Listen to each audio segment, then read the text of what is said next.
وعلیکم ورحمۃ اللہ وبرکاتہ۔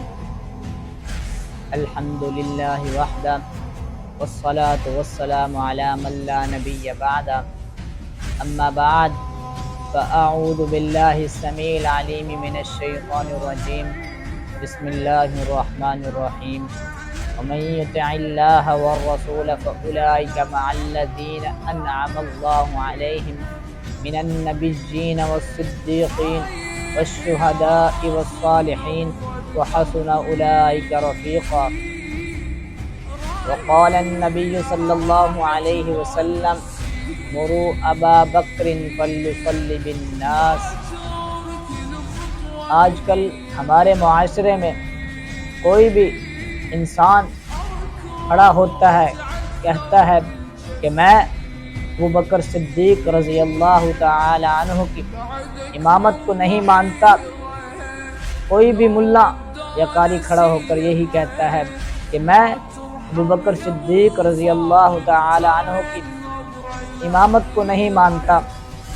ہم ان سے کہتے ہیں کہ نہیں مانتا تو نہ مان، تیرے ماننے سے کوئی فرق نہیں پڑتا، ہم سے کیوں لڑتا ہے؟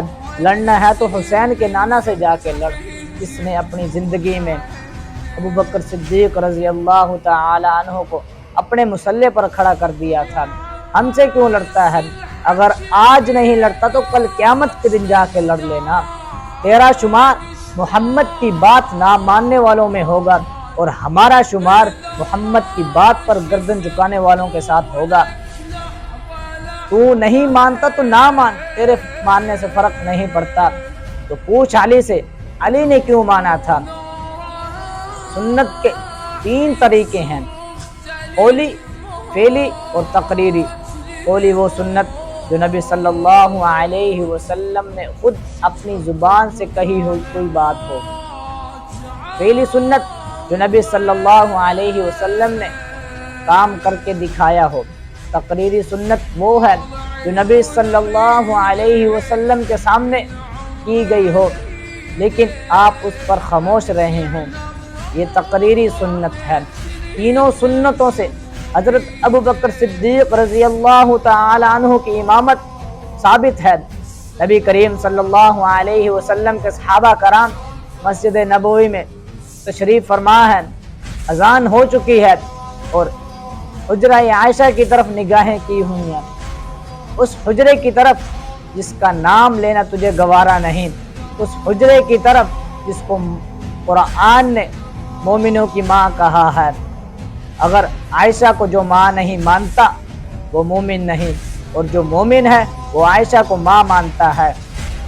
قرآن نے خود فیصلہ فرما دیا ہے، ازواجہ امہاتہم، عائشہ مومنوں کی ماں ہے۔ اور صحابہ کرام رضوان اللہ علیہم اجمعین نگاہیں اس حجرے کی طرف کی ہوئی ہیں۔ اذان ہو چکی ہے، وقت بیتتا جا رہا ہے۔ بلال حبشی رضی اللہ تعالی عنہ اٹھتے ہیں، آپ کے دروازے کے قریب جا کر کہتے ہیں الصلاۃ الصلاۃ، نماز نماز۔ آگے سے کوئی آواز نہیں آتی تو بلال کی آواز ٹوٹ جاتی ہے، دل سہم جاتا ہے، ڈر جاتا ہے، اور صحابہ کرام کی سسکیوں میں آواز تبدیل ہونے لگتی ہے کہ سرور کائنات صلی اللہ علیہ وسلم ہمیں آج نماز پڑھانے کے لیے کیوں نہیں آ رہے؟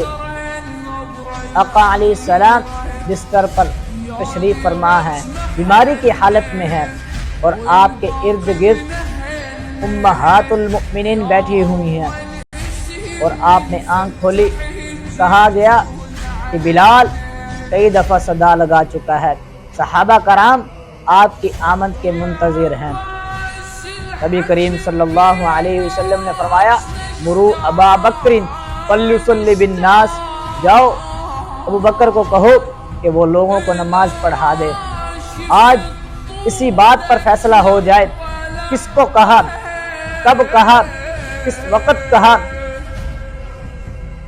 حضرت عباس موجود ہیں، حضرت علی موجود ہیں، حضرت حسین موجود ہیں، نبی کریم صلی اللہ علیہ وسلم کے اپنے داماد موجود ہیں، حضرت حسین موجود ہیں، حضرت حسن موجود ہیں، لیکن نبی کریم صلی اللہ علیہ وسلم نے کس کو کھڑا کیا اپنے مصلی پر؟